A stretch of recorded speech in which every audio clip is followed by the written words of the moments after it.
पत्र में अब विचार से कह रहा है कि जो सबसे बड़ी रानी मंझा है, रानी मंझा, वो तो तुम्हारी प्यारी रानी है। हाँ हाँ, वही 9 महीने के गर्भ पर पंडित जी महाराज बैठा दो महाराज।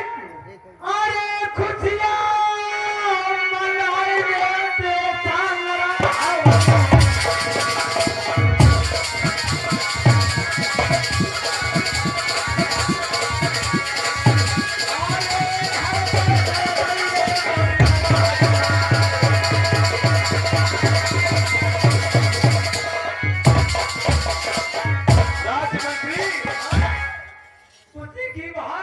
बेटा ये सब माता रानी की कृपा है, माँ दुर्गे की कहानी है। माता दुर्गे की कृपा है। इतने इतने वर्ष हो गए, कोई आज तक ये नहीं बताया कि रानी मंझा के बच्चा होगा कि नहीं, लेकिन माँ दुर्गे की और माँ काली की कृपा है जो आज ब्राह्मण को मेरे राज दरबार में भेजा गया।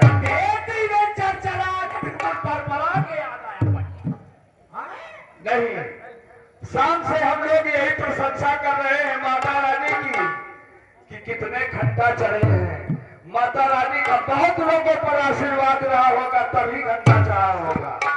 महाराज अरे माता रानी मनोकामना अगर पूर्ण किया है भगवान कुंडल के लट्टू सारे चढ़ा दे। नहीं, अभी नहीं, पहले की खुशी अच्छी भी नहीं होती है, पहले की खुशी अच्छी नहीं होती है। जिस दिन रानी मंझा के गर्भ से बच्चे का जन्म होगा ना, अरे जिस दिन रानी मंझा के गर्भ से बच्चे का जन्म होगा तो नारवलगढ़ में घर घर बधाई बजेगी, घर घर लड्डू मुंह मीठा करवाया जाएगा। पंडित जी से पूछो, अभी नहीं, पंडित जी से पूछो कि कितने दिन बाकी हैं अभी गर्भ के। क्या बात है बेटा? कितने दिन में पैदा होगा रोमा? कितने दिन रह के? 2-3 दिन और बाकी है। महाराज सिर्फ 2-3 दिन 2-3 दिन बाकी है। हेलवाई कह दिया ना फट नहीं, पंडित जी को यहाँ से पहले विदा कर दो खुशी करके। अरे तिजोरी से जितना हीरा मोती चाहे दान दक्षिणा ले करता काट जाओ। बेटा सही कह रहा है, लेकिन ये पत्र मेरा कह रहा है, विचार कर रहा हूँ।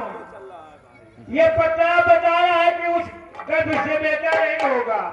बेटा नहीं होगा? नहीं, तो बेटी तो पैदा होगी, लड़की तो हुई। बेटा इस वो गर्भ से बेटा नहीं होगा। बेटा नहीं होगा तो पंडित जी हाँ, बिटिया होगी। आपका बेटी हो चाहे, हाँ, बेटी हो चाहे बेटा, हमारे लिए वो दोनों एक समान है। एक समान है, लड़के माना जाए। चलो बेटी नहीं होगी। अरे लागे दुनिया पे गगना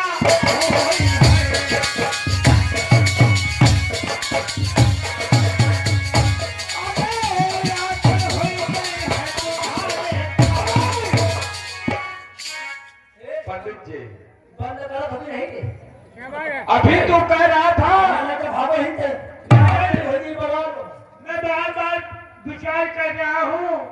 ये पता बता रहे हैं कि 9 महीने का गर्भ है, हाँ, लेकिन उस गर्भ से बेटा नहीं पैदा होगा। बेटे का जन्म नहीं होगा, एक नाक का होगा। और जिस समय धरती पे जन्म लेगा, हाँ, उस समय आपका मृत्यु अकाल होगा। गांजा पी के तो नहीं आए हो? क्या कह रहा है? गांजा पी के तो नहीं आए हो? और ये बेटा गांजा नहीं पीता। दारू पी के आए हो? भांग धतूर खा के आए हो? सही कह रहा है, क्या बात है? अरे बात यह है, आप तक नहीं सुना किसी बहन बेटी के नाक पैदा हो? अच्छा, सही कह रहा है बेटा। पंडित जी क्या बात है? मैं ये कह रहा हूँ कि कहीं ऐसा तो नहीं है उल्टा सीधा विचार कर रहे हो? नहीं, अच्छे से देख लो पंडित जी, अच्छे से देख लीजिए।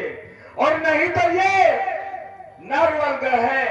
तेरे वाली घुंडी तो नहीं भुला गया छरन के? दुनिया जानती है राजा प्रथम को किस प्रकार का राजा है। सही कह रहे हो। लेकिन मैं बात बात देख रहा हूँ, विचार यही कह रहा है क्या कह रहा है? कि जो सबसे बड़ी रानी तुम्हारी है, हाँ। उसकी बेटा नहीं होगा, एक नाग पैदा होगा, और जिस समय धरती पे जन्म लेगा उस समय आपका मृत्यु काल हो जाएगा। पंडित जी बैठ जाओ, बैठो। बैठ जाओ, तुम्हारे लिए भी सीट है। हमारे सीट है, वो बैठो। राज्य मंत्री, महाराज, ये पंडित जो है ना, कैसा विचार कर रहा है। खैर कोई बात नहीं है, लोग पत्रा के विचार से ही काम करते हैं। गलत है महाराज, गलत है। करते हैं ना, चाहे जिस काम के लिए हो, पंडित की आवश्यकता पड़ती है। लड़का पैदा हो तो, छठी छिल्ला हो तो, तिलक हो तो, फलान चढ़ात हो तो, हर जगह पंडित की जरूरत होती है। हाँ। लेकिन एक काम ये कर, पंडित ने पत्रा के विचार से बताया है कि नाग मौनिया का जन्म होगा, और जिस समय नाग मौनिया धरती पे जन्म लेगा उस समय राजा का अंतकाल हो जाएगा। यही तो विचार किया क्या है। विचार किया? अब तुम ये काम ये करो, हाँ। पंडित के पास जाओ और पंडित से ये पूछो कि अगर तुम्हारा पत्रा मरने की बात बता सकता है, सुन रहा है ना? सुनना हो। अगर पंडित मरने की बात पत्रा से विचार करके बता रहा है, तो पंडित जी से ये पूछो कि बचने की रास्ता क्या है।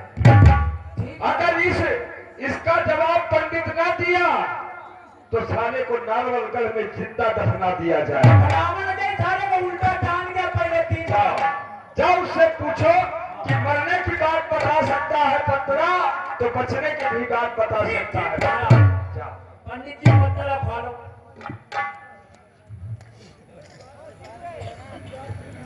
हमारे महाराज जी का हुक्म है। क्या हुक्म है? कि हमारे महाराज जी मरने की बात इसमें लिख के आई है। हाँ, तो पंडित जी बचे होके लिख के आई है। विचार करूं? विचार करो, अरे फटाफट। बेटा, विचार करो। विचार तो कर रहा हूँ, हाँ। और विचार में बचने का उपाय है। बचने का उपाय है। अच्छा, वो कैसा है? देखो, जो बड़ी रानी मंझा है उसे जल्लादों के हाथ पकड़ाकर जंगल निकासी करवा दो। उसे निकासी करवा कर उसे जान से मरवा दो। अच्छा, न रहेगा बांस और न बजेगी, तब रानी मंझा ही मर जाएगी, तो काल ही खत्म हो जाएगा, और उसका नैन और कलेजा 1 करोड़ खून मंगवा कर